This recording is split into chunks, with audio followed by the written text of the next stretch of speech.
Hot అంశాలపై debate news బెంచ్కి స్వాగతం. Sunitha Williams అంతరిక్షానికి వెళ్ళి అక్కడ చిక్కుబడిపోయి 8 రోజుల్లో రావాల్సిన మనిషి 8 నెలల తర్వాతన మళ్ళీ భూమి మీదకి వచ్చి చేరింది. ఆనాడు జరిగిన పరిణామాలు, ఈనాడు జరుగుతున్న పరిణామాలు, ఈ మొత్తం వ్యవహారంలో సుఖాంతమైనటువంటి ఈ కథకి సంబంధించినటువంటి చివరి దశ ఏం జరిగింది, ఎలా జరిగింది అంశానికి సంబంధించి మాట్లాడేందుకు ప్రస్తుతం మనతో పాటు ఉన్నారు చందు సాంబశివరావు గారు, నాసా అలాగే ఇస్రో మాజీ సైంటిస్ట్. నమస్తే అండి. నమస్కారం. ఇవాళ ఉదయం తెల్లవారుజామునికి భూమికి చేరుకుంది సునీత విలియమ్స్. చివరి నిమిషంలో మార్చుకోవాల్సి వచ్చింది అటు స్టార్ లైనర్ నుంచి ఇటు పక్కకి. ఈ మొత్తం ఉదంతాన్ని ఎలా చూడాలి? ఇప్పుడు మనకు ఒక సేయింగ్ ఉందన్నమాట, all is well that ends well అని. ఏదైతే సుఖాంతం శుభాంతం అవుతుందో ఇక మిగతా కష్టాన్ని మర్చిపోతాం మనం జనరల్గా. ఇది ఒక ప్రత్యేకమైనటువంటి సిచ్యువేషను, ప్రత్యేకమైనటువంటి కేస్ ఇది in the history of aerospace exploration.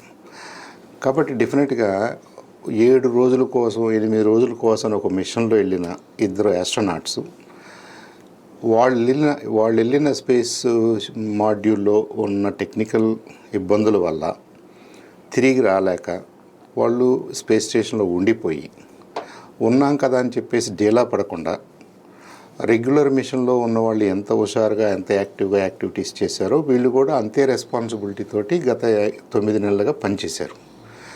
ఎక్కడ కూడా మనకి ఏ సందర్భంలో కూడా విలియమ్స్ గారు కానీ, సునీత విలియమ్స్ గారు కానివ్వండి, విల్మోర్ గారు కానివ్వండి, వాళ్ళు ఏదో ఒత్తిడికి లోనైనట్టు కానీ, వాళ్ళు ఇబ్బంది పడుతున్నట్టు కానీ ఎక్కడ కనపడలేదు.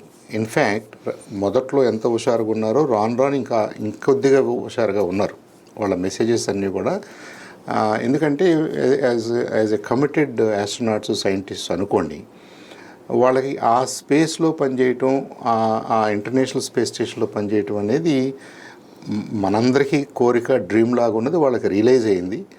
ఇది మంచి ఆపర్చునిటీ, ఒక 7-8 మంత్స్ పనిచేయగలగటం అనేది మంచి ఆపర్చునిటీగా తీసుకుని వాళ్ళు చేసినందుకు వాళ్ళ పర్సివిరెన్స్కి, వాళ్ళ విల్ పవర్కి, వాళ్ళ కమిట్మెంట్కి ముందు మనందరం కూడా సెల్యూట్ చేయాలి. తర్వాత సేఫ్గా వచ్చారు. మనకి వెళ్ళిన స్టార్ లైనర్కి ఇబ్బంది ఉంది కాబట్టి స్టార్ లైనర్ని ఖాళీగా పంపిస్తూ ఆల్టర్నేటివ్ స్పేస్ ఎక్స్ వాళ్ళ క్రూ డ్రాగన్లో రావడానికి ఏర్పాట్లు చేసుకున్నారు. అనుకున్న విధంగానే కరెక్ట్గా వాళ్ళు ఎన్ని గంటలకు బయలుదేరాలో అన్ని గంటలకు బయలుదేరారు, ఎన్ని గంటలకి ఈ సీలో స్ప్లాష్ అవ్వాలో అన్ని గంటలకు అయ్యారు. అంటే it's also an achievement of ground stations, గ్రౌండ్లో పనిచేస్తున్నటువంటి స్పేస్ ఎక్స్ సైంటిస్ట్ అనుకోండి, నాసా సైంటిస్ట్ అనుకోండి, అడ్మినిస్ట్రేటర్స్ అనుకోండి, all supporting team on the ground also they performed excellent. కాబట్టి సేఫ్గా వచ్చారు. ఇకప్పుడు నిన్న ఇవాళ జరుగుతున్న డిస్కషన్స్ అన్నీ చూస్తే సాయి గారు, సార్ మనకి వెళ్ళేటప్పుడు ఇబ్బంది ఏంటి, అక్కడ ఉంటే ఏమవుతుంది, ఆరోగ్యం మీద లేదా మన ఫిజికల్గా ఏమి ఇబ్బందులు అవుతాయి, ఇవన్నీ కూడా మనం గతంలో మాట్లాడుకున్నాం. ఇప్పుడు నిజంగానే వచ్చారు కాబట్టి అసలు వచ్చేటప్పుడు ఏం జరిగి ఉంటుంది, వచ్చేటప్పుడు ఏమైనా ఇబ్బందులు ఎదుర్కొనే అవకాశం ఉందా, లేదు ఫైనల్గా వచ్చిన తర్వాత ఇప్పుడు వాళ్ళ ఆరోగ్య పరిస్థితి ఎలా ఉండబోతుంది, ఏం చేయబోతున్నారు అనేది కూడా చాలామందిలో డౌట్స్ ఉన్నాయి. ఎందుకంటే సోషల్ మీడియాలో రకరకాల ఆర్టికల్స్ పబ్లిష్ అవడం వల్ల వీళ్ళ హెల్త్ ఏదో డిటీరియరేట్ అయిపోద్ది, రకరకాల గాసిప్లు కూడా వచ్చినాయి ఈ 7 నెలల్లో 8 నెలల్లో. వాటన్నిటిని దృష్టిలో పెట్టుకుని చాలామందిలో డౌట్స్ ఉన్నాయి. నిజంగా ఏమవబోతుంది, ఆమె నార్మల్ అవుతుందా, ఎంత త్వరగా నార్మల్ అవుతుంది అనేది. ఐ థింక్ కొద్దిగా ఆ విషయాల్ని చర్చిస్తే బాగుంటుంది అనేది నా అభిప్రాయం. మనం సరే, వాళ్ళు లాస్ట్ ఇయర్ జూన్లో ఒక 1 వీక్ ప్రోగ్రామ్ కోసం 1 వీక్ మిషన్, అది నిజంగా బోయింగ్ వాళ్ళు తయారు చేసిన స్టార్ లైనర్ అని ఒక కొత్త స్పేస్ షటిల్ని, ఒక స్పేస్ మాడ్యూల్ని మ్యాన్డ్ మిషన్గా, అంటే మనుషులతో సహా మానవ సహితంగా ఇంటర్నేషనల్ స్పేస్ స్టేషన్ దాకా వెళ్ళటం, అక్కడ డాక్ అవటం, దాంట్లో నుంచి ఇంటర్నేషనల్ స్పేస్ స్టేషన్లోకి వెళ్ళటం, వాళ్ళు ఏదో 1 రోజు 2 రోజులు వాళ్ళు చేయాల్సినటువంటి ఎక్స్పెరిమెంట్స్ ఏమైనా ఉంటే, టెస్టింగ్లు ఏమైనా ఉంటే చేసుకోవటం, మళ్ళీ అన్డాక్ అయిపోయి తిరిగి రావటం, అంతవరకే ఆ మిషన్ పర్పస్. వెళ్ళేటప్పుడే వాళ్ళకి ఈ స్పేస్ మాడ్యూల్కి సంబంధించిన కంట్రోల్ సిస్టమ్స్కి సరిగ్గా ఫ్యూయల్ అందట్లేదు, ఆ ఫ్యూయల్ మానిటర్ చేసి కంట్రోల్ చేయటానికి కావలసిన హీలియం సిలిండర్స్ ఆ ప్రెషరు తగ్గుతుంది. కాబట్టి వీళ్ళు కరెక్ట్గా దాన్ని మెనూవర్ చేయలేకపోతున్నారు అనేది ఒరిజినల్ సమస్య. కాబట్టి ఆనాడు వీళ్ళు ఇంటర్నేషనల్ స్పేస్ స్టేషన్తో డాక్ అవ్వటానికి ఒక 2.5 గంటలు ఎక్స్ట్రా పనిచేయాల్సి వచ్చింది. దగ్గరికి వెళ్తున్నారు కానీ అలైన్ కాలేకపోతున్నారు, దూరంగా వస్తున్నారు. కాబట్టి ఇట్ వాజ్ ఎ వెరీ నిజంగా scientifically that was tension filled moment. ఫైనల్గా డాక్ అయ్యారు. మరి అదే మళ్ళీ అన్డాక్ అయ్యి మళ్ళీ ల్యాండ్ మీదకి వచ్చేటప్పుడు స్టార్ లైనర్ ల్యాండ్ మీద ల్యాండ్ అవుతుంది. అనుకున్న ప్లేస్ కాక కొద్దిగా అటు ఇటు జరిగినా, లేదా అనుకున్న విధంగా సాఫ్ట్ ల్యాండింగ్ జరగకపోయినా, ఇంకేదన్నా జరిగినా వీళ్ళకి కూడా ఇబ్బంది. కాబట్టి బోయింగ్ వాళ్ళు, నాసా వాళ్ళు అందరూ కలిపి ఒక ఐ థింక్ జూన్లో వీళ్ళు వెళ్ళారు. ఆగస్టు చివరి వరకు వాళ్ళ ప్రయత్నాలు చేశారు. ఏది పర్వాలేదా, సిమ్యులేషన్స్లో నిజంగా ఏమైనా ఇబ్బంది ఉంటుందా, గ్రౌండ్లో టెస్ట్ చేశారు, గ్రౌండ్ మీద టెస్ట్లన్నీ బాగానే ఉన్నాయి, వాళ్ళు చేయగలిగింది వాళ్ళు చేశారు ఇంటర్నేషనల్ స్పేస్ స్టేషన్లో ఉండి. కానీ I think finally the wisdom was మనం వాళ్ళని తీసుకురావడం సేఫ్ కాదేమో, ఆ సేఫ్టీ మార్జిన్స్ ఎనఫ్ లేవేమో, కాబట్టి ఒట్టి మాడ్యూల్ని పంపిద్దామని సెప్టెంబర్లో పంపేశారు. ఒట్టి స్టార్ లైనర్ సేఫ్గానే వచ్చింది, సేఫ్గానే ల్యాండ్ అయింది, ఎవ్రీథింగ్ వాజ్ గుడ్. కాకపోతే టెస్ట్ హాఫ్ ఏ సక్సెస్ఫుల్ కింద లెక్క. స్టార్ లైనర్ అనే స్పేస్ మాడ్యూలు, స్పేస్ క్రాఫ్ట్ని సగం టెస్ట్ చేసినట్టే లెక్క మ్యాన్డ్ మిషన్లో. సరే, దాన్ని ఏం చేస్తారు నాసా, దాన్ని how to take it forward అనేది ఫ్యూచర్ విషయాలు. అప్పుడు మనకున్న డౌట్ ఏంటంటే, మన ముందున్న సమస్య ఏంటంటే, మరి వీళ్ళు కిందకి ఎలా వస్తారు? నెక్స్ట్ మిషన్లో రొటేషన్ మిషన్లో రావాలి. రొటేషన్ ప్రకారంగా 3 మంత్స్కో 6 మంత్స్కో 4 మంత్స్కో నెక్స్ట్ విండో ఎప్పుడు ఓపెన్ అయితే అప్పుడు రావాలి. అలా జరుగుద్ది. ఒక 4-5 మంత్స్ పట్టొచ్చేమో. అంతకంటే ఏదైనా ఎమర్జెన్సీ ఉంటే ఆల్టర్నేటివ్ ఇంకొక రకంగా ఉంటుందేమో, కానీ ఎమర్జెన్సీ లేనప్పుడు కపుల్ ఆఫ్ మంత్స్ పట్టే అవకాశం ఉందని మనం మాట్లాడుకున్న వీడియోలో కూడా చెప్పాం. అదే ట్రూ అయింది. ఎందుకు ట్రూ అయింది? చాలామంది ఏమనుకుంటున్నారంటే, ఇదేదో ఒక 6 నెలల క్రితం చేస్తే బాగుండేది కదా అనుకుంటున్నారు, లేదా వెంటనే చేస్తే బాగుండేది కదా అనుకుంటున్నారు. ఇక్కడ మనం గమనించాల్సింది ఏంటంటే, స్టార్ లైనర్ డిజైన్ వేరు, స్టార్ లైనర్లో సిట్టింగ్ అరేంజ్మెంట్స్ వేరు, స్టార్ లైనర్లో వాడే స్పేస్ సూట్స్ వేరు. స్టార్ లైనర్లో వెళ్ళాల్సినటువంటి టెస్ట్ ఇంజనీర్స్ని దృష్టిలో పెట్టుకుని దానికి కావాల్సిన కంట్రోల్ ప్యానల్స్ డిజైన్ చేస్తారు. అది కాదు నేను ఇంకో దాంట్లో వస్తానంటే, మనం ఏదో సింపుల్గా ఒక కార్ లాగానో బస్సు లాగానో ఊహించుకోకూడదు. ఈ షటిల్స్ని they are tailor made, custom made. ఎవరైతే దాంట్లో ప్రయాణం చేయబోతున్నారో వాళ్ళ టెక్నికల్ క్వాలిఫికేషన్స్, వాళ్ళ పర్పస్, వాళ్ళ కేపబిలిటీస్కి అనుగుణంగా సీట్ దగ్గర నుంచి, సీట్కి ఏర్పరిచినటువంటి కంట్రోల్ ప్యానల్ దగ్గర నుంచి అన్నీ వేరుగానే ఉంటాయి. ఒక నలుగురు వెళ్ళొచ్చు కాబట్టి మీ నలుగురు రండి అంటానికి లేదు.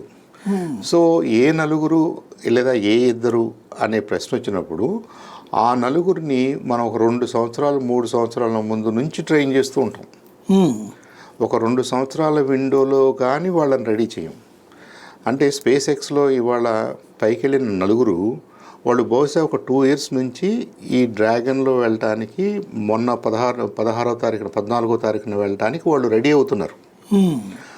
వాళ్ళు చేయాల్సిన ఎక్స్పెరిమెంట్స్, లేదా వాళ్ళు ఈ స్పేస్ షటిల్లో చేయాల్సిన పనులు, వాళ్ళు కూర్చోవలసిన విధానాలు, ఇవన్నీ కూడా అలా కంప్యూట్ చేసుకుంటూ వస్తున్నారు, అలా కోఆర్డినేట్ చేసుకుంటూ వస్తున్నారు. కాబట్టి మనం ర్యాండమ్గా చేయడానికి ఇది వీల్లేదు. ఇది ముందు మనం అర్థం చేసుకోవాలి. నెంబర్ 2 ఏంటంటే, సునీత విలియమ్స్ కానీ బుచ్ విల్మోర్ కానీ వీళ్ళు ఎప్పుడు కూడా స్పేస్ ఎక్స్ తోటి పనిచేయలేదు. వీళ్ళు డ్రాగన్తో పనిచేయలేదు.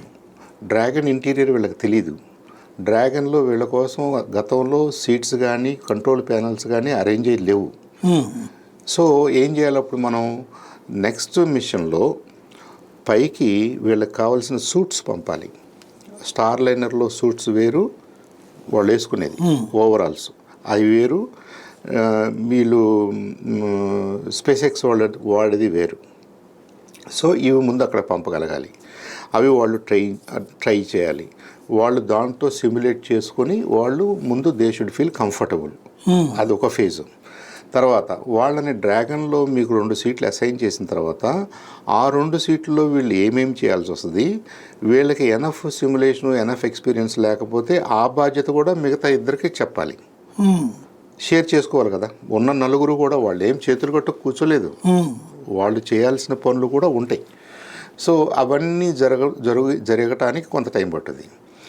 ఇక గ్రౌండ్ నుంచి ఎవరు వెళ్ళాలి అదొక స్కెడ్యూలు, పైనుంచి తిరిగి రావడానికి తీసుకోవాల్సిన జాగ్రత్తలు, సునీతా విలియమ్స్ గారికి బుచ్ విల్మోర్ గారికి పరిచయం లేని క్రూ డ్రాగన్లో తిరిగి రావడం కోసం వాళ్ళకి ఇవ్వాల్సినటువంటి ఎడిషనల్ ట్రైనింగు, ఇవన్నీ కోఆర్డినేట్ చేసి ట్రై చేసి వాటిని సర్టిఫై చేసి ఎస్ వీఆర్ రెడీ అని అనిపించుకోవడానికి ఇంత టైం పట్టింది. అంత టైం పట్టింది కాబట్టి మొన్న ఎప్పుడది 16వ తారీఖున 14వ తారీఖున నలుగురు వెళ్ళారు. వాళ్ళు ఒక 2-3 రోజులు హ్యాండ్ షేకు, హ్యాండ్ ఆఫ్, అంటే ఏంటంటే అక్కడ ఎవరైతే తిరిగి రాబోతున్నారో వాళ్ళు చేయాల్సిన పనులు కొత్తగా వెళ్ళిన వాళ్ళకు కూడా అసైన్ చేయాలి, కొత్తగా వెళ్ళిన వాళ్ళు షేర్ చేసుకోవాలి, వాళ్ళ అనుభవాలు, వాళ్ళు ఏమేమి చేశారు, ఎక్కడెక్కడ ఏం జాగ్రత్తలు తీసుకున్నారు, వాట్ ఎవర్ ఇట్ ఈజ్. ఒక ల్యాబ్లో హ్యాండ్ ఓవర్ చేస్తున్నామంటే ఆ ల్యాబ్లో ఉన్న పరిస్థితిని నెక్స్ట్ టీమ్కి అప్పచెప్పాలి కదా, అదొక 2 days పట్టవచ్చు. తర్వాత వీళ్ళు డ్రాగన్లోకి ఎంటర్ అయ్యి డ్రాగన్లో వీళ్ళు కూర్చునే పొజిషన్ దగ్గర నుంచి, కంట్రోల్ ప్యానల్ దగ్గర నుంచి, వీళ్ళకి ఇచ్చిన అసైన్మెంట్ దగ్గర నుంచి ఫెమిలియారిటీ పెంచుకోవాలి. They should feel familiar. మనం ఏదో సడన్గా మనకు తెలియని ప్లేస్లోకి వెళ్ళి కూర్చుంటే మనం ఎక్కడ ఏముందో తెలియదు కదా, సేమ్ సిచ్యువేషన్. ఇవన్నీ వాళ్ళు చేసుకుని కరెక్ట్గా 19వ తారీఖు ఎర్లీ అవర్స్లో మన ఇండియా లెక్క ప్రకారంగా 3:30-3:27 ఆ ప్రాంతంలో టచ్ డౌన్ అవుద్ది అనుకున్నారు. ఐ థింక్ అలా మళ్ళీ మీరు ఇక్కడ ఎందుకు టచ్ డౌన్ అవ్వాలి, ఎక్కడ టచ్ డౌన్ అవ్వాలి, ఎక్కడ స్ప్లాష్ డౌన్ అవ్వాలంటే డ్రాగను భూమి మీద ల్యాండ్ కాలేదు, దాన్ని అలా డిజైన్ చేయలేదు, దీనికి అడుగునేమి క్వశ్చన్స్, బెలూన్స్, బబుల్స్ ఏం లేవు. సో ఇది పాత అపోలో మోడల్లో సముద్రంలో పట్టడానికే డిజైన్ చేశారు. ఇది సముద్రంలో పడాలి అనుకున్నప్పుడు ఇక్కడ వాతావరణ పరిస్థితులు, సముద్రంలో ఉన్న పరిస్థితుల్ని మీరు ఒక విండో క్రియేట్ చేసుకుని 3:27 ఇక్కడ దిగాలి అని అనుకుంటే మళ్ళీ మీరు బ్యాక్ క్యాలిక్యులేట్ చేసుకొని అక్కడ ఎన్ని గంటలకు బయలుదేరాలో లెక్క కట్టుకోవాలి. అలా 18వ తారీఖున 10:25-30 వాళ్ళు అక్కడ బయలుదేరితే అక్కడి నుంచి 2-3 సార్లు అంచెలంచెలుగా మీరు ఆర్బిట్ తగ్గించుకుంటూ భూమికి దగ్గరగా వస్తే అప్పుడు వాతావరణంలోకి ఎంటర్ అయితే, వాతావరణంలో ఎంటర్ అయిన తర్వాత 3-4 నిమిషాల పాటు ఈ హీటు, ప్రెషరు అంతా కూడా మీ స్పేస్ ఈ షటిల్ ఫేస్ చేయాలి. ఆ తర్వాత మీరు అక్కడికి వచ్చాము అనుకున్నప్పుడు, ఒక రీజనబుల్ హైట్లోకి వచ్చాము అనుకున్నప్పుడు పారాషూట్ సహాయంతో వర్టికల్గా కిందకు వచ్చింది. అదే మనం చూసాం, ఆ విజువల్స్ అన్ని చూసాం. ఇప్పుడు 400 కిలోమీటర్లు రావడానికి 17 గంటలు పట్టుద్దా? పైగా మనం ఏమంటున్నాం, స్పేస్ స్టేషన్ 28,000 కిలోమీటర్ల స్పీడ్లో తిరుగుతుంది అంటున్నాం భూమి చుట్టూ. మహా ఉంటే 400 కిలోమీటర్లు అంటే ఇక్కడ నుంచి విశాఖపట్నం అంతా. మరి అంత స్పీడ్లో వెళ్ళగలిగినటువంటి ఈ స్పేస్ క్రాఫ్ట్ భూమి వైపు కూర్ని ఒక డైరెక్షన్ మార్చేస్తే కిందకు వచ్చేస్తుంది కదా? కాదు, అలా కాదు. సో వాళ్ళు ఏం చేయాలి, ఆ 400 దగ్గర నుంచి ఎప్పుడైతే అన్డాక్ అవుతారో, ఇంటర్నేషనల్ స్పేస్ స్టేషన్ని వదిలిపెడతారో, ఫస్ట్ వీళ్ళు ఏం చేయాలి, ఇంటర్నేషనల్ స్పేస్ స్టేషన్కి ఇబ్బంది లేకుండా దాని పాత్రలో కంటిన్యూ అవనవ్వాలి. అది 400 కిలోమీటర్ల హైట్లో దాని పాత్రలో తిరుగుతూ ఉంటుంది. వీళ్ళు కిందకు వచ్చి ఒక 50 కిలోమీటర్లో 100 కిలోమీటర్లో కిందకి రాగలిగినంత వచ్చి ఫస్ట్ స్ట్రోక్లో వీళ్ళు కూడా మళ్ళీ భూమి చుట్టూ తిరుగుతూనే ఉన్నారు. ఇది చాలా హై స్పీడ్లో. అప్పుడు ఏం చేశారు, ఆ 2800 అనేదాన్ని తగ్గించాలి కాబట్టి స్పీడు, మీరు 27 దగ్గరకు వస్తారు, 24 దగ్గరకు వస్తారు, 20 దగ్గరకు వస్తారు. మీరు స్పీడ్ తగ్గుతున్నారు అంటే మీరు భూమి చుట్టూ సర్క్యులర్గా ఉండలేరు. ఇప్పుడు భూమి చుట్టూ ఎలిప్టికల్గా ఉండాలి, గుడ్డు షేప్లోకి రావాలి. ఇంటర్నేషనల్ స్పేస్ స్టేషన్ స్టెబిలైజ్ అయింది కాబట్టి సర్క్యులర్గా వృత్తాకారంలో తిరుగుతుంది. అది దాన్ని అలా డిజైన్ చేశారు. దాని ప్రస్తుతం దాని పరిస్థితి. కానీ మనం కిందకి రావడానికి ట్రై చేస్తున్నాం. కిందకు వచ్చేవాళ్ళు కొద్దిగా కిందకు దిగిన తర్వాత నేను సర్క్యులర్గా తిరుగుతాను అంటేనేమో 28,000 కంటే ఎక్కువ స్పీడ్లో తిరగాలి, లేదంటే భూమి వైపు పడిపోతారు. లేదు, నేను 28,000 కంటే తక్కువ స్పీడ్లోకి రావాలి. ఎందుకని? ఎవెన్చువల్గా నేను తక్కువ స్పీడ్లోకి రావాలి కదా, 0కి రావాలి ఇప్పుడు భూమి మీదకి వచ్చేసరికి. సో ఎక్కువ స్పీడ్లో నుంచి తక్కువ స్పీడ్లోకి రావాలనుకున్నప్పుడు మీ మీ ఆర్బిట్ ఇక సర్క్యులర్గా ఉండలేదు, దీన్ని ఎగ్ షేప్లోకి తీసుకురావాలి. సో ఇది అంతా ఏదో మనకు ఒక రోడ్డు ఉంటే రోడ్డును పట్టుకుని ఏ షేప్లోనే నిండిపోద్ది మన కారు. మీకు అదేం లేదు, ట్రాక్షన్ లేదు, మీరున్నది శూన్యంలో ఉన్నారు. సో మీ మీ క్రాఫ్ట్, మీ స్పేస్ క్రాఫ్ట్ ఇవి ఈ క్యాల్కులేషన్స్ ప్రకారంగా మీరు అనుకున్న ఆల్టిట్యూడ్లో మీరు అనుకున్నటువంటి ఆర్బిట్లో స్టెబిలైజ్ అయితేనే నెక్స్ట్ స్టెప్ తీసుకోవడానికి అవకాశం ఉంటుంది. అలా వీళ్ళు 3 సార్లు 3 అంచెలుగా దిగుతూ 650 కిలోమీటర్ల హైట్లోకి వచ్చిన తర్వాత ఇక ఇప్పుడు మళ్ళీ మేనోవరింగ్ డిఫరెంట్గా ఉంటుంది. ఇట్లా చేసుకుంటూ ఏం చెప్పారు వాళ్ళు మనకి, 2 గంటల 47 నిమిషాల టైంలో ఉదయాన భూమికి ఉన్నటువంటి ఈ వాతావరణం ఏదైతే అనుకుంటున్నామో, మన భూమి చుట్టూ ఒక పొర ఊహించుకోండి, ఒక 100 కిలోమీటర్లు, 10 కిలోమీటర్ల నుంచి 100 కిలోమీటర్ల వరకు ఉన్నట్టుగా ఉంటుంది, కానీ నిజంగా ప్రెషర్ ఏమి ఉండదు, తక్కువ ప్రెషర్ ఉంటుంది, ఎయిర్ ప్రెషర్. దాంట్లోకి ఎంటర్ అవుతున్నప్పుడు మీరు ఎక్కడ ఎంటర్ అవ్వాలి, ఏ యాంగిల్లో ఎంటర్ అవ్వాలి, మీరు ఏ యాంగిల్లో ఎంటర్ అయితే మీకు ఎంత రెసిస్టెన్స్ మీ మీద పనిచేస్తే మీరు ఎవెన్చువల్గా ఫ్లోరిడా దగ్గరికి వచ్చేసరికి గ్రౌండ్ని టచ్ చేయగలరు, సీని టచ్ చేయగలరు. ఇదంతా కూడా ట్రాజెక్టరీ అంటే మార్గం. ఆ మార్గం క్యాల్కులేట్ చేసుకుంటలో అంశాలు. సరే, వీళ్ళు ఎంటర్ అయ్యారు, అనుకున్న విధంగానే ఫ్లోరిడా మీదకి రాగలిగారు. ఫ్లోరిడాకి దగ్గరగా టెలాహౌసీ అనే ఆ ఏరియాలకి దగ్గరగా సీలో డ్రాప్ అయ్యారు. ఇక ఇప్పుడు వీళ్ళు ఎంటర్ అవుతున్నప్పుడు ఏమవుద్ది మేజర్ క్వశ్చన్. నిన్న భయం కూడా అదే.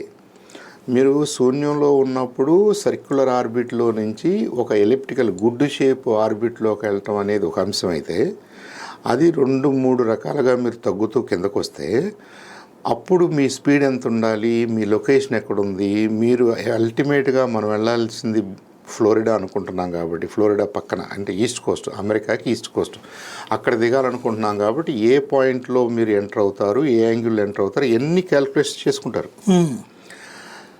ఇక ఇప్పుడు దాంట్లో ఏదన్నా చిన్న మిస్టేక్స్ జరిగితే అనుకుందాం, ఇది టెస్టెడే, ఇప్పుడు ఇదేం ఫస్ట్ టైం కాదు. స్పేస్ ఎక్స్ డ్రాగన్ వాళ్ళు చాలా 41 టైమ్స్ ఏమో ల్యాండ్ అయ్యారు, కాబట్టి అదేమి న్యూస్ కాదు. కానీ every experiment is a new experiment అని దాంట్లో కొంత సహజంగానే ఆ టెన్షన్ బిల్డప్ అవటం సహజం. తర్వాత వాళ్ళు ఎంటర్ అయిన తర్వాత ఏమవుద్ది, ఈ స్పేస్ క్రాఫ్ట్ అనేది ఎంటర్ అయినప్పుడు ఏమవుద్ది అనగానే మనకి వెంటనే కల్పన చావ్లా గారి ఇన్సిడెంట్ గుర్తొస్తుంది. కల్పన చావ్లా గారి టైంలో అప్పుడు ఏం జరిగింది, కొలంబియా అనే ఒక ఎయిర్ క్రాఫ్ట్, విమానం షేపులో ఉండే షటిల్, అది ఒరిజినల్గా నాసా షటిల్, అది ఇలాగే వాతావరణంలోకి ఎంటర్ అవుద్ది, వాతావరణం హీట్ని తీసుకుంటుంది. కొంత దూరం వచ్చిన తర్వాత మనకి టెక్సస్ ఏరియాలో ఉన్నటువంటి ఒక రన్వే మీదకి వచ్చి, రన్వే మీదకి టచ్ అయిన తర్వాత దాని వెనక పారాషూట్స్ ఓపెన్ అయ్యి, ఎందుకంటే దానంతరం దానికి బ్రేక్స్ లేవు కాబట్టి ఈ పారాషూట్ సహాయంతో దాన్ని ఆపేస్తారు. మరి అప్పుడు ఏమైంది, అంత పెద్ద యాక్సిడెంట్ ఎందుకు అయిందంటే, ఆ కొలంబియా పైకి వెళ్ళేటప్పుడు లాంచ్ చేస్తారు కదా రాకెట్ తోటి, ఏదో ఒక ఫోమ్ బ్లాక్ దీని మీద పడి దీనికి అంటించి ఉన్నటువంటి సిరామిక్ టైల్ ఒకటి లేచిపోయింది. ఏంటి సిరామిక్ టైలు, ఎందుకు సిరామిక్ టైల్స్ ఉన్నాయి దీని మీద అంటే, హీట్ షీల్డ్ అంటారు దాన్ని.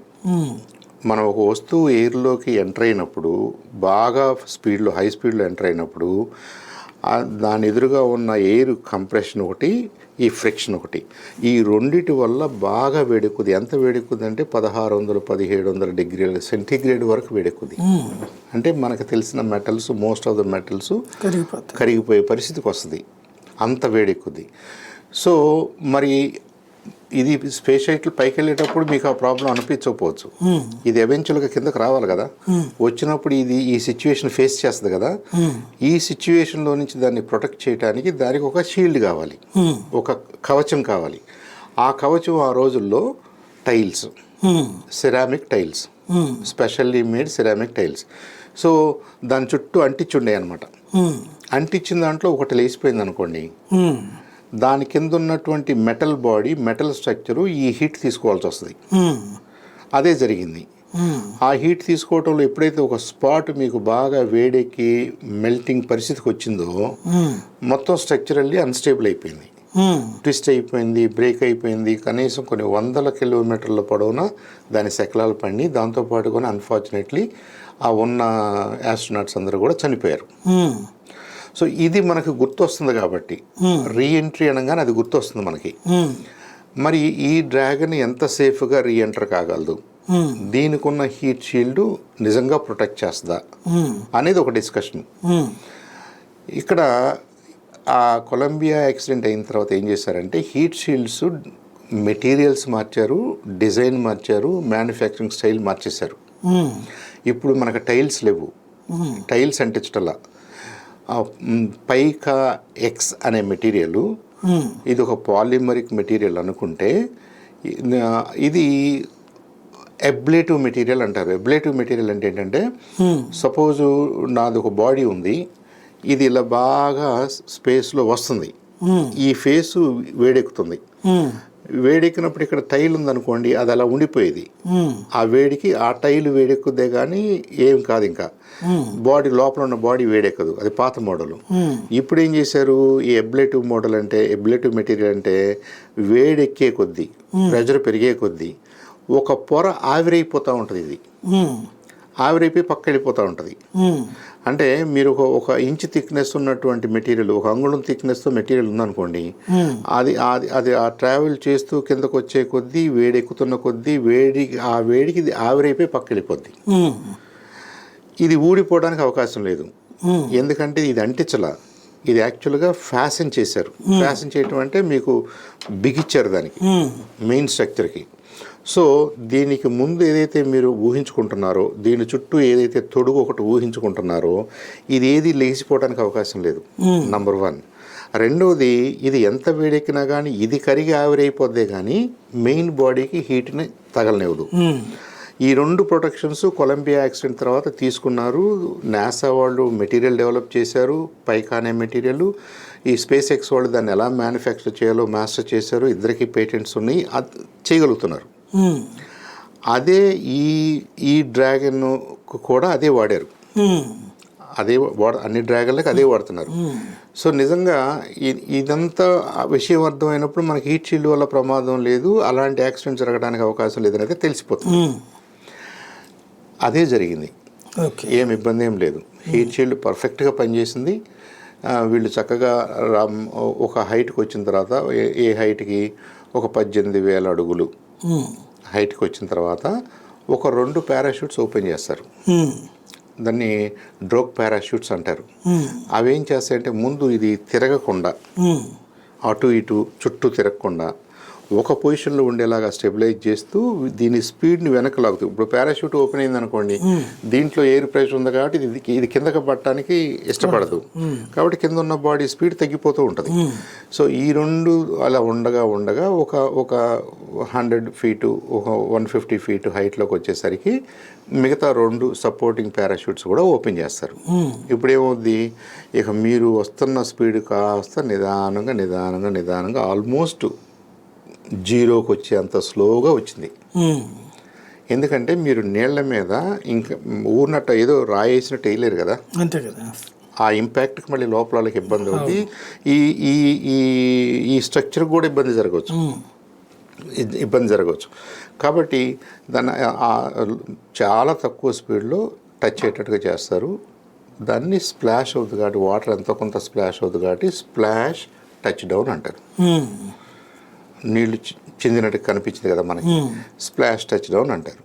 అది పర్ఫెక్ట్గా జరిగింది. స్పేస్ క్రాఫ్ట్ బాగుంది, లోపల ఉన్నవాళ్ళు కంఫర్టబుల్గా ఉన్నారు. వెంటనే ఈ రెస్క్యూ టీమ్స్ ఉంటాయి కాబట్టి ఆ రెస్క్యూ టీమ్స్ కూడా వీళ్ళని ముందు ఆ మొత్తం ఆ మొత్తం స్పేస్ క్రాఫ్ట్ని రికవర్ చేసి ఒక ఫ్లాట్ బెడ్ ఉన్నటువంటి ఒక షిప్ మీదకి తీసుకొచ్చేసి దాంట్లో నుంచి వీళ్ళని ట్రాన్స్ఫర్ చేస్తారు. ట్రాన్స్ఫర్ చేసేటప్పుడు ఏంటంటే ఇప్పుడు అందరికీ కుతూహలం ఉంటుంది, వాళ్ళు ఎలా ఉన్నారు, వాళ్ళు ఆరోగ్యంగా ఉన్నారా, నవ్వుతున్నారా, లేవగలరా, నడవగలరా. మనం ఇంతకుముందు కూడా మాట్లాడుకున్నాం, ఇక్కడ మనకి గురుత్వాకర్షణ శక్తి ఉంది కాబట్టి మనల్ని అది కిందకు లాగుతుంది కాబట్టి దానికి వ్యతిరేకంగా మనం నిలబడాలని ట్రై చేస్తున్నాం కాబట్టి, కూర్చోవాలని ట్రై చేస్తున్నాం కాబట్టి, నడవాలని ట్రై చేస్తున్నాం కాబట్టి మన బాడీకి కూడా ఆ శక్తి ఉండాలి. మన ఎముకలకు ఆసక్తి ఉండాలి, మన కండరాలకు ఆసక్తి ఉండాలి. ఇదంతా ఇలా పనిచేయటానికి, ఈ బాడీ ఇలా పనిచేయటానికి హార్ట్ కూడా బలంగా బ్లడ్ పంప్ చేయాలి. కానీ వీళ్ళు ఒక 9 నెలల పాటు ఈ గురుత్వాకర్షణ శక్తి లేని ఎన్వైరన్మెంట్లో ఉండొచ్చారు. కాబట్టి వాళ్ళు కూర్చోవటం, నుంచోవటం అనే కాన్సెప్ట్స్ లేవే వాళ్ళకి. వాళ్ళు ఎక్కడున్నా కానీ ఇట్లా తేలిపోతున్నట్టుగా ఉన్నారు, చూసాం మనం. వాళ్ళు ఎట్టున్నా తేలిపోతున్నట్టున్నారు.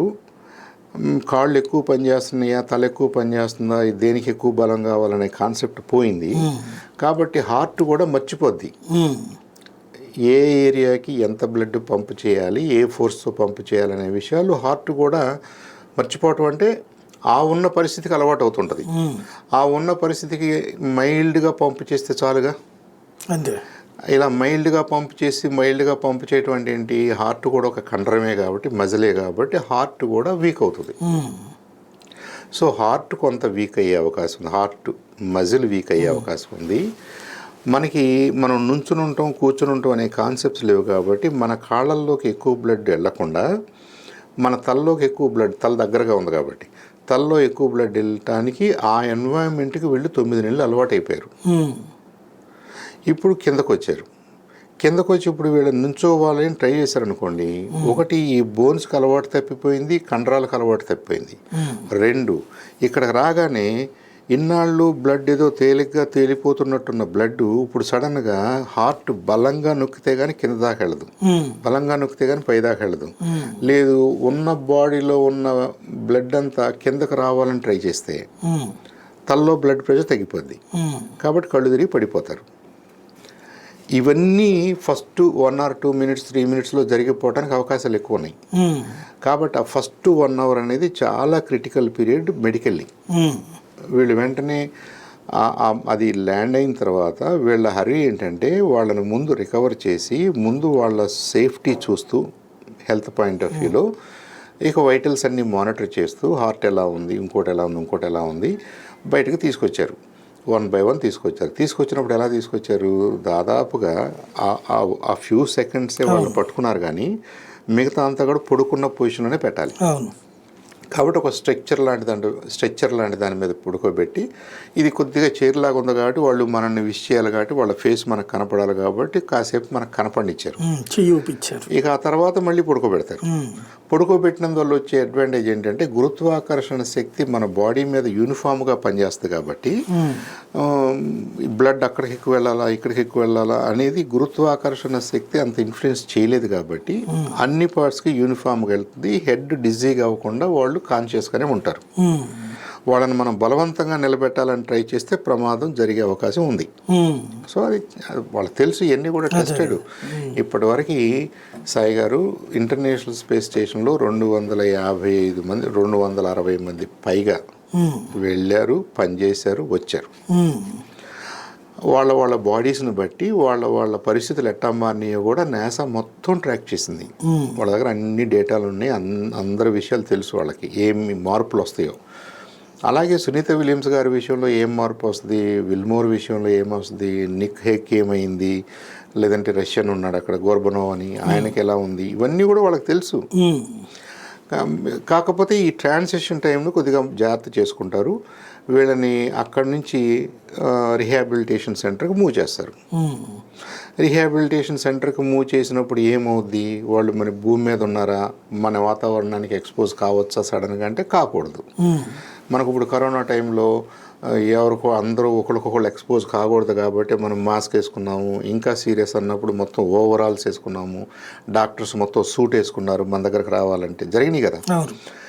ఇప్పుడు కూడా అలాంటి పరిస్థితే. వాళ్ళు చాలా ఒక పర్టికులర్ ఎన్వైరన్మెంట్లో నుంచి ఇంకొక ఎన్వైరన్మెంట్లోకి వచ్చారు.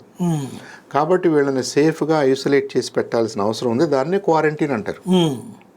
అంతేగాని మన విలియమ్స్ గారు వచ్చేసిన మనూరు వాళ్ళందరూ వెళ్ళిపోయి చుట్టూ కూర్చొని మాట్లాడడానికి అవకాశం లేదు, వాళ్ళ కుదరదు కదా. సో వాళ్ళని క్వారంటైన్ చేస్తారు కపుల్ ఆఫ్ డేస్. వాళ్ళకి చేయాల్సిన కార్యక్రమాలు చేస్తూ, వాళ్ళకి ఇవ్వాల్సినటువంటి ఫిజియోథెరపీలు ఇస్తూ, వాళ్ళకి ఇవ్వాల్సిన ఫుడ్ ఇస్తూ, వాళ్ళని నిదానంగా వాళ్ళంతటా వాళ్ళు నిలబడి వాళ్ళంతటా వాళ్ళు పని చేసుకునే విధంగా, నడవగలిగే విధంగా తీసుకురావడానికి ప్రాబ్లం ఒక 1 వీక్ పట్టింది అనుకోండి. 1 వీక్ పట్టవచ్చు. కొన్ని విషయాలు కొంతమందికి 2 వీక్స్ పట్టవచ్చు. ఇదంతా బాగా జరిగేదాకా వీళ్ళకి పర్లేదు, హెడ్, బాడీ, విజను, ఇయర్స్ అన్నీ కూడా కోఆర్డినేట్ అవుతున్నాయి, బాగానే ఉంది అనుకునేదాకా వాళ్ళు ఆ సెంటర్లోనే ఉంటారు. ఓకే, సుమారు ఎన్నాళ్ళు ఉండొచ్చు అక్కడ?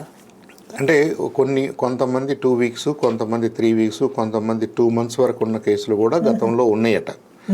ఇప్పుడు వీళ్ళ విషయంలో 1 వీక్లో సెట్ అయిపోవచ్చు, 2 వీక్స్ పట్టవచ్చు, కొంతమందికి 3 వీక్స్ పట్టవచ్చు. మనం అది ముందుగా అసెస్ చేయడం కష్టం. వాళ్ళు ఇప్పుడు మనకు చెప్తారు, బహుశా రోజు మార్చి రోజు 2 రోజులకోసారి హెల్త్ బులెటిన్ ఇస్తారు. కాబట్టి ఎవరు ఎలా ఉన్నారు, ఎవరు రెడీ టు చెక్అవుట్, బయటకు రావడానికి ఎవరు రెడీగా ఉన్నారు అంటే, ఇప్పుడు 4 ఉన్నారు కాబట్టి కనీసం 3 ఓకే అయ్యేదాకా 4ని రిలీజ్ చేయరనమాట. ఏదో ఒక్కళ్ళు ఓకే అనుకోగానే 4ని రిలీజ్ చేయడం కాదు. జనరల్గా వాళ్ళ ప్రోటోకాల్ ప్రకారంగా మెజారిటీ ఆర్ ఓకే అనుకున్నప్పుడు అప్పుడు రిలీజ్ చేస్తారు. సో రిలీజ్ చేసినంత మాత్రాన మనం 100% బ్యాక్ టు నార్మల్ వచ్చామని కాదు. మనం పోయినసారి జూన్ ఆ లాంచ్కి ముందు సునీత విలియమ్స్ గారు ఎలా ఉన్నారో అలాంటి హెల్త్ కండిషన్లోకి రావడానికి ప్రాబబ్లీ ఒక 3-4-5 months పట్టొచ్చాము. ఎందుకని, కొంత మజిల్ పోద్ది, న్యాచురల్గానే మజిల్ తగ్గిపోద్ది, కండరాలు తగ్గిపోతాయి. ఆ తగ్గిన కండరాలు మళ్ళీ బిల్డ్ అవ్వడానికి కొంత ఫుడ్, ఎక్సర్సైజులు ఇవన్నీ జరగాలి. కాబట్టి వాళ్ళ కండిషన్స్ని బట్టి, వాళ్ళ ఏజ్, అదర్ ఫ్యాక్టర్స్ కూడా ఉంటాయి కదా, వీటన్నిటిని బట్టి ఒక 3-4 months వాళ్ళని అబ్జర్వేషన్లో పెడతారే కానీ they are not in quarantine, they are not in rehabilitation centre. Rehabilitation సెంటర్లోనే పెట్టి చేయాల్సిన అవసరం లేదు. నా ఉద్దేశం వాళ్ళ కస్టడీలో నుంచి ఒక 3-4 weeksలో వీళ్ళందరూ కూడా బయటకు వచ్చే అవకాశాలు ఉంటాయి. ఓకే ఓకే ఓకే, డెఫినెట్గా ఉంటాయి. ఇక్కడ మనం ఇంకొకటి గర్వపడాల్సిన అంశం ఏంటంటే, ఇదంతా జరుగుతుంది, ఇంతమంది ఆస్ట్రోనాట్స్ ఉన్నారు, అక్కడ స్టేషన్లో వీళ్ళకు తోడుగా 5 ఉన్నారు, వీళ్ళతో పాటు వీళ్ళిద్దరు కాక ఇంకొక 2 తిరిగి వచ్చారు, ఇంకో 4 ఇప్పుడు అక్కడికి వెళ్ళారు, 11 మందిలో 4 వచ్చేసారు, 7 ఇప్పుడు అక్కడ ఉన్నారు. వాళ్ళకి probably that is a routine. వాళ్ళు ఇదేదో కంగారు పడే అంశం అయితే కాదు. కానీ మనకి చూసే వాళ్ళకి, ప్రపంచం మొత్తానికి ఈ వెళ్ళి అక్కడ స్టాండ్ అయిపోయింది కాబట్టి, ఈమె 8 రోజులు కానీ వెళ్ళి 8 నెలలు 9 నెలలు ఉంది కాబట్టి అనే పాయింట్లో emotionally connect entire population, entire world కొద్దిగా ఆందోళన అనుకోండి, దాని గురించి ఎక్కువగా చర్చ జరగటం అనుకోండి, ఇవన్నీ జరిగినాయి. అది మానవతావాదంతో, nothing more specific about scientific difficulties అని అయితే మనం ఏం అనకూడదు. సైంటిఫిక్ డిఫికల్టీస్ లేవు అక్కడ. అయితే ఆమె కూడా వీళ్ళందరూ ఎంత ఎమోషనల్గా ఉన్నారు, నువ్వు ఎప్పుడు వస్తావు అనుకుంటున్నారు కాబట్టి నేను కంగారు పడకుండా ఆమె మాట్లాడిన ప్రతిసారి వాళ్ళ ఫ్యామిలీతో కానీ, మిగతా వాళ్ళతో కానీ, గవర్నమెంట్తో కానీ ఆమె కమ్యూనికేషన్ ఎప్పుడు కూడా పాజిటివ్గానే ఉంది, చాలా స్ట్రాంగ్గా ఉంది. ఆమె చివరకు కూడా ఏంటి, అది విడిచిపెట్టి రావడానికి బాధపడుతుంది. ఎప్పుడు వెళ్ళిపోదామని అనేది ఎప్పుడు ఎక్స్ప్రెస్ చేయలేము. ఒక మంచి ఎన్వైరన్మెంట్లో ఉన్నాము, ISS is kicking, ISS is good shape, ఇంకా ఉంటే బాగుంటుంది, ఇంకా కొన్నాళ్ళు ఉండి ఇంకొంత చేస్తే బాగుంటుంది అనే యాటిట్యూడ్లో ఆమె ఉంటాం. అది దట్స్ రియల్లీ, దానికి మనం అప్రిషియేట్ చేయాలి. వీటన్నిటిని దృష్టిలో పెట్టుకుని ఇవాళ అన్ని దేశాలు నా ఉద్దేశం ఆమెను ఇన్వైట్ చేస్తాయి. మన ఇండియా కూడా ప్రధానమంత్రి గారు అఫీషియల్గా అన్అఫీషియల్ విజిట్ ఇండియా రావాలని ఆమెను ఇన్వైట్ చేయటం, అన్ని పార్టీల వాళ్ళు, అందరు నాయకులు, సైంటిస్టు కుప్పలు తెప్పలుగా ఆమెను అభినందించడం, ఇవన్నీ చూస్తున్నాం మనం.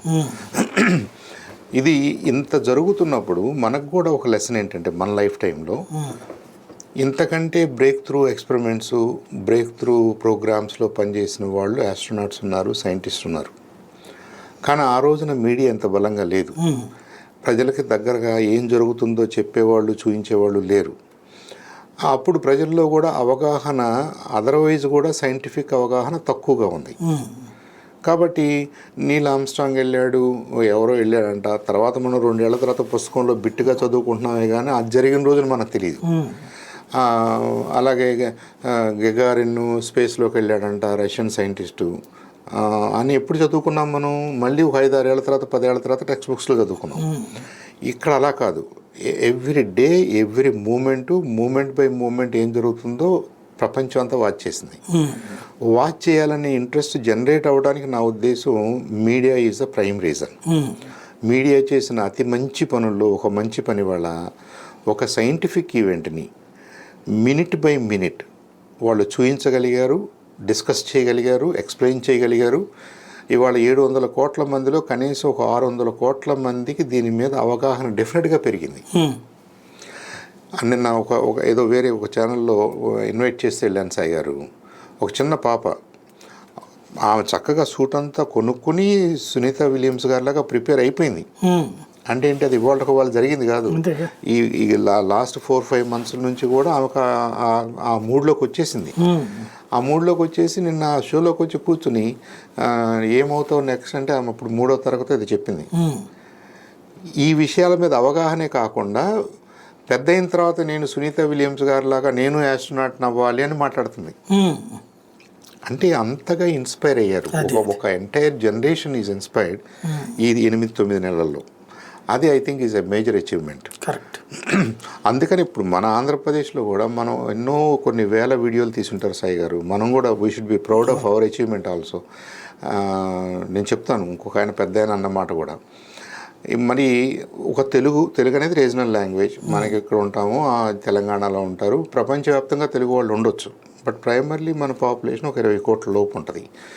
20 కోట్ల మందిలో ఒక సైన్స్ ఈ యాస్ట్రోనాట్స్ని గురించి, ఈ స్పేస్ స్టేషన్ గురించి మనం మాట్లాడిన వీడియోని ఇవాళకి 11 లక్షల మంది చూశారు.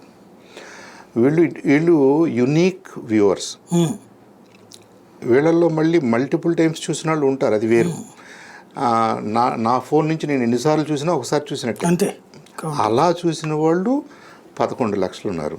చాలామంది మనకు తెలిసిన వాళ్ళు నేను చూశాను, మా అబ్బాయికి చూపించాను, మా ఆవిడకి చూపించాను, 4 సార్లు చూశాను, 3 సార్లు చూశాను అన్న వాళ్ళు ఉన్నారు. అంటే ఏంటనమాట, ఒక రీజనల్ లాంగ్వేజ్లో మనం చేసిన ప్రోగ్రామ్ని ఇంతమంది చూడటానికి ఒక ఆయన పెద్ద ఆయన డాక్టర్ లావు రత్తయ్య గారు, విజ్ఞాన్ చైర్మన్, ఆయన ఇంకొక రకంగా కూడా విశ్లేషించాడు. మన ఆంధ్రప్రదేశ్లో సైన్స్ అండ్ టెక్నాలజీ మీద, స్టెమ్ మీద మనం ఫోకస్ పెట్టాం కదా ఒక 20-30 సంవత్సరాల నుంచి. కంపేర్ టు అదర్ స్టేట్స్ మనకంటే పెద్ద లాంగ్వేజెస్, తమిళ్ ఉంది, లేదంటే హిందీ ఉంది, మిగతా లాంగ్వేజెస్ ఉన్నాయి, బెంగాలీ ఉంది. కానీ వాళ్ళ స్టేట్స్లో ఉన్న ఆ ఇంట్రెస్ట్ కంటే సంహౌ మన స్టేట్లో, మన తెలుగు ఈ 2 రాష్ట్రాల్లో లేదా తెలుగు స్పీకింగ్ పీపుల్లో సైన్స్ అండ్ టెక్నాలజీ మీద ఇంట్రెస్ట్ పెరిగిందా, లేదంటే వీళ్ళు ఆల్రెడీ అలాంటి ఫీల్డ్స్లో పనిచేస్తున్నారు కాబట్టి, నంబర్ ఆఫ్ ఇంజనీరింగ్ కాలేజెస్ మనకి ఎక్కువ ఉన్నాయి కాబట్టి, అందరూ ఇంజనీరింగ్ వైపుకి వెళ్ళాలని మెజారిటీ స్టూడెంట్స్ కోరుకుంటున్నారు కాబట్టి, వాళ్ళ పేరెంట్స్కి కూడా దాని మీద కొంత ఏదో ఇంజనీరింగ్ సైన్స్ అనేసరికి కొంత ఇంట్రెస్ట్ వస్తుంది కాబట్టి, చాలామంది అమెరికాలో ఉంటున్నారు కాబట్టి మన తెలుగు వాళ్ళు, మన హిట్ రేట్ ఎక్కువ ఉందా? ఆఫ్ కోర్స్ ఇంటర్వ్యూ చేసే విధానము, కథానిక ఇది లేకపోతే, కంటెంట్ లేకపోతే ఎవరు చూడరు. మనం ఏది చేసినా కానీ ఎవరు చూడరు. మనం కూడా రీజనబుల్గా మాట్లాడాలి, వాళ్ళని దృష్టిలో పెట్టుకుని వాళ్ళకుండే జనరల్ డౌట్స్ని మనం ఎక్స్ప్లెయిన్ చేయగలగాలి. ఐ థింక్ ఆ కాంబినేషన్ జరిగింది కాబట్టి వరల్డ్లో ఇన్ని వేలలో చేసి ఉంటారో, లక్షలో చేసి ఉంటారో వీడియోలు. 2 నిమిషాల వీడియోల దగ్గర నుంచి గంటల వీడియోల వరకు ఉన్నాయి. తెలుగులో మనం చేసినటువంటి వీడియోకి నంబర్ 1 ప్లేస్ రావడం అనేది I think is very commendable. Being a Telugu person, మనం తెలుగు వాళ్ళగా, తెలుగు వాళ్ళు చూసి తెలుగు వాళ్ళల్లో ఇంత అవేర్నెస్ ఉందా, ఇంత ఇంట్రెస్ట్ ఉందా, ఈ స్పేస్ యాక్టివిటీస్ మీద వీళ్ళకి ఇంత ఇంట్రెస్ట్ ఉందా అనేది అయితే రియల్లీ ప్లీజింగ్. అది హార్ట్నింగ్ ఫ్యాక్ట్. అది we should be very proud of our people. అలాగే ఒక్కొక్క ఫీల్డ్ మీద ఇంట్రెస్ట్ జనరేట్ అవ్వాలంటే ఈ మ్యాస్ మీడియా అనేది కూడా చాలా హెల్ప్ చేస్తుంది. కరెక్ట్. ఇప్పుడు ఉదాహరణకి నెదర్లాండ్స్ అన్నారు. నెదర్లాండ్స్ అనేది is a very small country. అది స్మాల్ కంట్రీ, మిగతా రిసోర్సెస్ దాని దగ్గర ఏం లేవు. కానీ మీరు హెవీ ఇంజనీరింగ్ అన్నారనుకోండి, పెద్ద పెద్ద 3 మీటర్లు పెద్ద ట్రక్కులు, 3 మీటర్ల సైజులో ఉంటాయి వాటి టైర్లు, పెద్ద పెద్ద ఎక్విప్మెంట్ చూస్తాం మనం, డ్రెడ్జింగ్ ఎక్విప్మెంట్, బ్రిడ్జెస్ కట్టేటప్పుడు అవన్నీ వాళ్ళు చేస్తారు. మరి ఇన్ని దేశాలు ఉన్నాయి కదా, మనం చేయొచ్చు కదా. మనం అంత హెవీ ఇంజనీరింగు, హెవీ ఎక్విప్మెంట్ మనం ఇన్వాల్వ్ కాలేదు. మనకి కావాల్సిన జేసీబీలు, ఇలాంటి ఎర్త్ మూవర్స్ కూడా మనం మోస్ట్లీ క్యాటర్పిల్లర్ దగ్గర నుంచి వాడుకుంటున్నాం. లేదా రీసెంట్లీ జపనీసు, మన టాటా వాళ్ళు కొలాబరేషన్తో వచ్చిన కొత్త మిషన్స్ ఉన్నాయి. కానీ ఒక 10-15 సంవత్సరాల క్రితం మనకి లేవు. అంటే ఇక్కడ size of the country does not matter. వీళ్ళకి ఏదో ఒక అంశం మీద ఇంట్రెస్ట్ ఉంటుంది. అలా ఇంట్రెస్ట్ ఉన్న కంట్రీస్ మాత్రమే దాన్ని ముందుకు తీసుకెళ్ళగలుగుతున్నాయి. ఇప్పుడు జర్మనీ ఉంది, ఆటోమొబైల్ ఇండస్ట్రీ అనేది జర్మనీలో పుట్టింది, జర్మనీలో పెరిగింది, జర్మనీలో సఫిస్టికేటెడ్గా తయారైంది. ఇవాళ జర్మన్ కార్లని బీట్ చేసే కార్లు నా ఉద్దేశం ఏ అదర్ కంట్రీ అప్రోచ్ కాలేదు అంత సాఫిస్టికేషన్కి. జర్మనీ ఎంత, దాని సైజ్ ఎంత, దాని కంట్రీ ఎంత అంటే చాలా compare to us they are nothing కదా, చాలా చిన్న కంట్రీస్ అవి. సో అలా మనం I think we are at a very good junction. ఒక పక్కన ఇస్రో షైన్ అవుతుంది, ఒక పక్కన మన ఓవరాల్ కమ్యూనిటీలో, ఓవరాల్ కంట్రీలో సైన్స్ అండ్ టెక్నాలజీ మీద ఇంట్రెస్ట్ పెరుగుతుంది. ఈ స్పేస్ సైన్సెస్, ఇంజనీరింగు, టెక్నాలజీ, ఈ అసోసియేటెడ్ ఈ ఐడియాస్ అన్నీ కూడా మన ప్రజల్లో బాగా టచ్ అవుతున్నాయి, కనెక్ట్ అవుతున్నారు. ఇది కూడా హెల్ప్ చేయాలి మనకి. ఇలాంటి పబ్లిక్ సెంటిమెంటు, పబ్లిక్ ఇంట్రెస్ట్ కూడా to move Indian economy to the next level. ఇండియాలో మనకి ఎంప్లాయ్మెంట్ ఎలా పెరుగుద్ది అని అడుగుతున్నాం. ఎలా పెరుగుద్ది, ఏదో ఒక రకమైన మార్పు కనపడాలి మనకి. ఒకప్పుడు మనకి ఐటీ పనిచేసింది టు సమ్ ఎక్స్టెంట్. మన కొన్ని ప్రాంతాల్లో మనకి బెంగళూరు కానీ, చెన్నై కానీ, హైదరాబాద్ కానీ, పూణే కానీ, ఇలాంటి గుర్గావ్ కానీ, ఇలాంటి కొన్ని సెంటర్స్లో ఐటీ అనే కాన్సెప్టు లక్షల మందికి ఎంప్లాయ్మెంట్ ఇచ్చింది. తర్వాత బయో ఇన్ఫర్మాటిక్స్ ఫేజ్ మనం మిస్ అయ్యాం. తర్వాత ఫార్మస్యూటికల్లో బాగా షైన్ అయ్యాం. ఇప్పుడు స్పేస్ సైన్సెస్, ఇండియా కూడా ఎవెన్చువల్లీ స్పేస్ స్టేషన్ క్రియేట్ చేయాలి, ఇండియా కూడా మనుషుల్ని అంతరిక్షంలోకి పంపాలి, మన వ్యోమనాట్స్ని తీసుకెళ్ళి చంద్రుడి మీద ల్యాండ్ కావాలి, మనం ఇలా మాట్లాడుతున్నాం. దీనికి అసోసియేటెడ్గా కొన్ని వేల కంపెనీసు ఆ పాటి సాఫిస్టికేషన్ తెచ్చుకోవాలి. అంటే ఆ పాటి సైంటిఫిక్ నాలెడ్జీ, టెక్నికల్ స్కిల్స్ ఉన్న పర్సన్స్కి అవకాశాలు వస్తాయి. అంటే డెఫినెట్గా ఎక్స్పాండ్ అవుతున్నట్టే కదా. సో ఇవన్నీ ఒక టైం ఫ్రేమ్లో జరుగుతున్నాయి కాబట్టి మేబీ ఈ దశకంలో 25 మనం 35 నాటికి మనం స్పేస్ స్టేషన్ చేయాలనుకుంటున్న నాటికి ఇండియాలో ఉన్న జనరల్ ఇంట్రెస్ట్ తోడుగా ఆంధ్రప్రదేశ్లో కూడా కన్సిడరేషన్ ఉంటుందని నాకు అనిపిస్తుంది. మంచి కరెక్ట్ పాయింట్ అనిపిస్తుంది. ఇంకొకటి, ఇక్కడ నేను ఎలన్ మాస్క్ ఈమె దిగగానే ఒక స్టేట్మెంట్ ఇచ్చాడు స్ట్రైట్గా. వాస్తవంగా ఇది ఎప్పుడో జరిగిపోవాల్సింది, 8 రోజుల్లో మేము తీసుకొస్తామని చెప్పి ప్రపోజల్ పెడితే బైడెన్ ఎదుట, బైడెన్ ఒప్పుకోలేదు, ఇది పొలిటికల్లీ మోటివేటెడ్ అతను అని చెప్పేసి. అది ఆ టాపిక్ కొన్నాళ్ళ నుంచి నడుస్తుంది సాయి గారు. మనకి ఇంత వచ్చింది. I don't know, what ever happened. నేను దాని డీటెయిల్స్లోకి నాకు వెళ్ళాలని ఎందుకు అనిపించట్లేదంటే, అలా ప్యాసింగ్ ద బక్ అనేది కూడా ఫెయిర్ కాదు.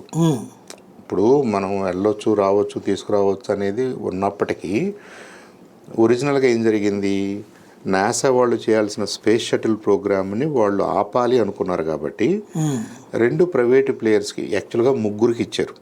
2కేమో క్రూ హ్యాండిల్ చేయడానికి, ఆస్ట్రోనాట్స్ని హ్యాండిల్ చేయడానికి, నోత్రప్ గ్రూమానికి ఏమో కార్గో హ్యాండిల్ చేయడానికి. సరే, వీళ్ళిద్దరూ క్రూ వరకు మాట్లాడదాం. ఆస్ట్రోనాట్స్ వరకు బోయింగ్కి ఇచ్చారు, స్పేస్ ఎక్స్కి ఇచ్చారు. ఎలాన్ మస్క్ వాళ్ళది స్పేస్ ఎక్స్. వాళ్ళు స్లైట్లీ డిఫరెంట్ మోడల్స్లో డిజైన్ చేశారు. ఒకదానికొకటి కౌంటర్ బ్యాలెన్స్ అయ్యేలాగా. ఇద్దరు ఒకటే చేస్తే ఉపయోగం ఏముంది? ఒకళ్ళు ల్యాండ్ మీద ల్యాండ్ అయ్యేలాగా, ఒకళ్ళు పాత మోడల్లో సముద్రం మీద ల్యాండ్ అయ్యేలాగా చేశారు. చేసినప్పుడు being such a big company, వాళ్ళు కొద్దిగా వెనకబడ్డారు. వాళ్ళ ప్రోగ్రెస్ అనుకున్నంతగా లేదు. ఒక 4 years 5 years వాళ్ళు వెనకబడి ఫైనల్గా స్టార్ లైనర్ రెడీ అయింది అనుకున్న టైంలో అన్మ్యాన్డ్గా 2 సార్లు టెస్ట్ చేసినప్పటికీ మ్యాన్డ్ టెస్ట్లో సగమే చేయగలిగారు, సగం చేయలేకపోయారు. స్పేస్ ఎక్స్ వాళ్ళు చేయగలరు అంటే రైవల్సే కదా ఒక రకంగా. ఇన్ ద కమర్షియల్ స్పేస్ వాళ్ళిద్దరు కూడా అపోనెంట్స్, రైవల్స్ అనుకోండి, కాంపిటీటర్స్. ఇఫ్ నాట్ రైవల్ అనే పదం అనవసరం లేదు, కాంపిటీటర్స్, ప్రొఫెషనల్ కాంపిటీటర్స్. అలాంటప్పుడు మనం నాసాకి ఏముంటుంది? If NASA is the sponsor, నేను స్పాన్సర్ చేసే నా 2 కంపెనీలు కూడా 2 బాగా డెవలప్ అయితే, 2 ఒకదానికొకటి ఆల్టర్నేటివ్స్ అయితే నా ప్రోగ్రామ్స్ సేఫ్గా ఉంటాయి. అంతే. నేను మీదొకటి పని చేస్తుంది కాబట్టి మొత్తం మీ వైపుకు మొగ్గి దాన్ని ఇక ఆపేసేయండి, మీరు ఇంటికి వెళ్ళిపోండి అన్నాను అనుకోండి, ఇన్ ద లాంగ్ రన్ నాసాకి కూడా అది మంచిది కాదు. సో అలాంటి జుడిషియస్గా కూడా మీరు డెసిషన్స్ తీసుకోవాలి కదా. కాబట్టి ఏం చేశారు, స్టార్ లైనర్లో ఏంటి స్నాక్స్ ఏంటి అని అర్థం చేసుకోవడానికి ఆగస్టు చివరి వరకు ప్రయత్నం చేశారు. తర్వాత అది వద్దు అని ఒక డెసిషన్ తీసుకున్న తర్వాత, not because star liner failed, వాళ్ళేం దాన్ని ఫెయిల్డ్ అని చెప్పేసి, డిస్కార్డెడ్ అని చెప్పేసి అంటలేదు, సేఫ్గానే వచ్చింది, దిగింది. కాకపోతే వీళ్ళు అనుకున్న హ్యూమన్ ఫ్లైట్కి కావాల్సిన సేఫ్టీ లేదేమోననేది ఇక్కడ కన్సర్న్. అక్కడ మనం మొదటి వారంలోనే స్టార్ లైనర్ ఫెయిల్ అయింది, బోయింగ్ ఫెయిల్ అయింది అని అలాంటి ముద్ర వేసేసి, ఇలాన్ మస్క్, స్పేస్ ఎక్స్ వీళ్ళు వెళ్ళి తీసుకొస్తే బాగుంటుంది అని ఒక డెసిషన్ తీసుకున్నాం అనుకోండి, నాసా తీసుకుంది అనుకోండి, నాసా కానీ యుఎస్ గవర్నమెంట్ కానీ ప్రెసిడెంట్ కానీ తీసుకున్నారనుకోండి, మీరు ఆ ఇండస్ట్రీలో కాంపిటేటివ్నెస్ని ఇంపాక్ట్ చేయట్లేదా? చేస్తున్నారు కదా, మోనోపోలీ క్రియేట్ చేసినట్టు కూడా అయిపోద్ది కదా, దానివల్ల ఉపయోగం లేదు కదా. స్పేస్ ఎక్స్ పాయింట్ ఆఫ్ వ్యూలో probably he can claim that okay మేము వీఆర్ రెడీ, మేము బాగానే చేయగలం అనేది కాన్ఫిడెన్స్ ఆయనకు ఉండొచ్చు, పెరగవచ్చు, దే డిజర్వ్ ఇట్, దాంట్లో కూడా మనకేం ఇబ్బంది లేదు. బట్ నాసా పాయింట్ ఆఫ్ వ్యూలో ఆలోచిస్తే దే నీడ్ 2 players. ఆ ఇద్దరు కూడా సక్సీడ్ అవ్వాలని వాళ్ళు ట్రై చేస్తారు, సపోర్ట్ చేస్తారు. ఈ ప్రాసెస్లో నిజంగా మనకున్న యాస్ట్రోనాట్స్కి ఇంకేదన్నా ఎమర్జెన్సీ ఉందనుకోండి, నిజంగానే వాళ్ళు వెంటనే రావాల్సిన పరిస్థితి ఇంకేమన్నా ఉందనుకోండి, అప్పుడు ప్రాబబ్లీ స్పేస్ ఎక్స్ని ఎంకరేజ్ చేసేవాళ్ళేమో. ఇప్పుడు అలాంటిది లేదని మనకు అర్థమవుతుంది కదా. అలాంటప్పుడు అది ఫ్యామిలీకి, పర్సన్స్కి సంబంధించిన అంశము. If they are happy, if they are healthy and happy, పర్వాలేదు, మేము ఇంకో 2 months ఉండగలము, ఇంకో 3 months ఉండగలము, ఇంకో మిషన్లో పని చేయగలము అని వాళ్ళు ఎక్స్ప్రెస్ చేసినప్పుడు, మనకి రియల్ థ్రెట్ ఆఫ్ లైఫ్ ఏమీ లేనప్పుడు వెంటనే తొందరపడి చేయాల్సిన అవసరం ఏముంది? రెగ్యులర్ రొటేషన్ ప్రాసెస్లోనే చేయాలని నాసా అనుకుని ఉండొచ్చు. అది కాబట్టి దాన్ని నేనైతే అదేదో ఒక కాంట్రవర్సీనో కాన్స్పిరసీగానో చూడను. ప్రభుత్వం కానివ్వండి, నాసా కానివ్వండి, దే హ్యావ్ టు బ్యాలెన్స్. బోయింగ్ని మనం డిస్కౌంట్ చేసేంత చిన్న కంపెనీ కాదు. Boeing is probably the largest player in commercial aviation. మనం చూసే ఈ విమానాలు ఇవన్నీ కూడా వాళ్ళే కదా. అలాగే ఫైటర్ ప్లేన్స్ చేస్తారు వాళ్ళు, అనేక ప్రొడక్ట్స్ లైన్స్ ఉన్నాయి. వాళ్ళని మనం ఊరకనే డిస్కౌంట్ చేసేసి ఒక బ్రాండ్ చేసేసి వీళ్ళు చేయలేకపోయారని అంటాం. అదర్ ఏరియాస్లో ఇంపాక్ట్ ఉంటుంది కాబట్టి ప్రాబబ్లీ అలాంటి థింకింగ్ తోటి వాళ్ళు కొంత ఆలోచించుండొచ్చు. రైవల్ కాబట్టి మస్క్ దాన్ని డిగ్రేడ్ చేసి దాన్ని సక్సెస్ చేసుకోవాలి. ఓకే యాజ్ ఎ కాంపిటీటర్ మేము చేయగలిగాము అనేది డెఫినెట్గా it's a feather in his cap. ఆయనకి చెప్పుకునే అధికారం ఉంది కానీ బైడెన్ వద్దన్నాడు, లేదంటే ట్రంప్ గారు చేయమన్నాడు. అలా ఇండివిజువల్గా ఆపాదించడం అనేది ఒక గవర్నమెంటల్ సిస్టంలో, ఎంత పెద్ద సిస్టంలో ఫెయిర్ కాదని నాకు అనిపిస్తుంది. ఎందుకంటే ఇది ఒక్క మనిషి తీసుకునే డెసిషన్స్ ఏం కాదు. I think he should give that space to the politics create చేసి అనే దానికి చాలా స్కోప్ ఉంది మనకి. ఇప్పుడు రేగన్ గారు స్టార్ట్ చేసిన స్టార్ వార్స్ అనే ఐడియా దగ్గర నుంచి, యాంటీ బ్యాలిస్టిక్ మిసైల్స్ దగ్గర నుంచి, మనం including India we are also doing lot of different types of missiles. Intercontinental missiles చేస్తున్నాం మనం, బ్రహ్మోస్ లాంటి మిసైల్స్ చేస్తున్నాము. అది ఆ రేసు వేరు. ఆ race for the national protection. Different countries try different things. అంతేకాని 2 కంపెనీల మధ్య మనం ఇంత పెద్ద అగాధం క్రియేట్ చేయాల్సినంత సమస్య అయితే కాదని నా అభిప్రాయం. Thank you very much. ఇది పరిస్థితి. మొత్తం మీద సునీత విలియమ్స్ అయితే భూమి మీదకి వచ్చేసింది. భవిష్యత్తులో అన్ని దేశాలకి వెళ్ళి అక్కడ తన అనుభవాలను ఎక్స్ప్లెయిన్ చేసే అవకాశం కూడా ఉంటుంది. కాకపోతే ఈ మొత్తం పరిణామం ప్రపంచవ్యాప్తంగా చర్చకి తావివ్వడం వల్ల రాబోయే రోజుల్లో ఇక అంతరిక్షం గురించినటువంటి ఆలోచన ప్రతి ఒక్కళ్ళలో మొగ్గ తొడిగితే, ఒక ఐటీ గురించి ఇప్పుడు ఎలా మాట్లాడుకుంటున్నారు, భవిష్యత్తులో అంతరిక్షం గురించి అలా మాట్లాడుకోవడం ప్రారంభిస్తే సరికొత్త రంగంలోకి ప్రపంచం వెళ్ళేటటువంటి అవకాశం ఉంటుంది. ఏం జరుగుతుందో చూద్దాం.